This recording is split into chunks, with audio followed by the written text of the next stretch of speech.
Hey, I'm Rich Gibbens here, Executive Director for SWMLS, and today I'm actually to talk to you guys about some land scams that are going on right now. And this is something that's actually happening right here in New Mexico. We're hearing about this probably 2 to 3 times a week. It's really actually nationwide, but it is happening here as well, so I make sure everybody's really aware of it.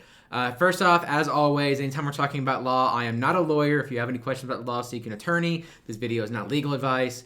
And then scammers should be reported to the appropriate authorities. Here at SWMLS and GAR, we don't really have anything we can do about it, but I'll tell you a little bit more about that later. So, like I mentioned, this is happening everywhere. And what's happening is these scammers are going out and they are actually getting these properties listed on the MLS and sold, and then it'll go through title and is often not found until the very last minute or even after it's too late.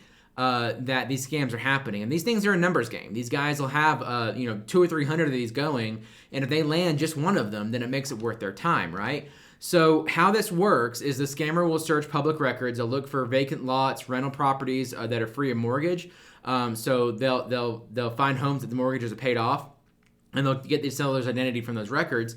They'll contact a listing agent. Everything is through email, digital, text, WhatsApp, things like that. They'll usually give some sort of a sob story about why they have to have a quick close and they have a preference for cash. They refuse to do any kind of document signing in person. They'll even impersonate notaries.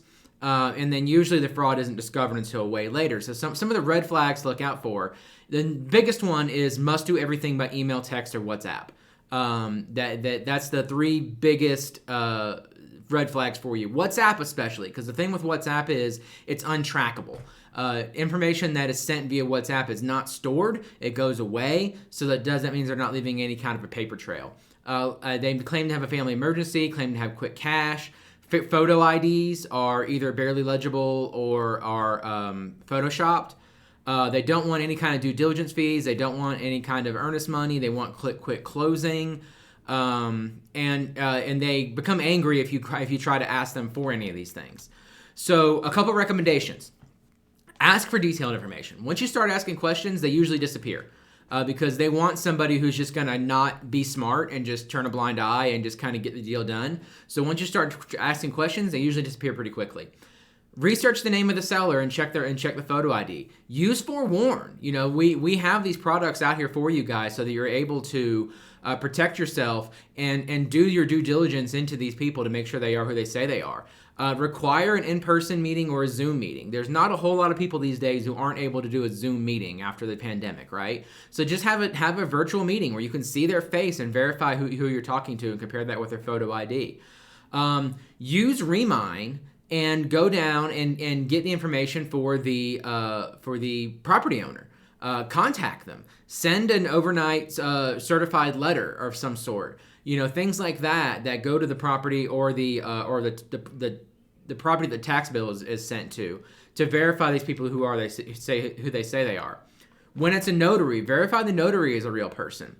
One tip that we're telling people, especially if you know others that have like high value properties, like I know the Paco subdivision is one this has happened quite a bit in.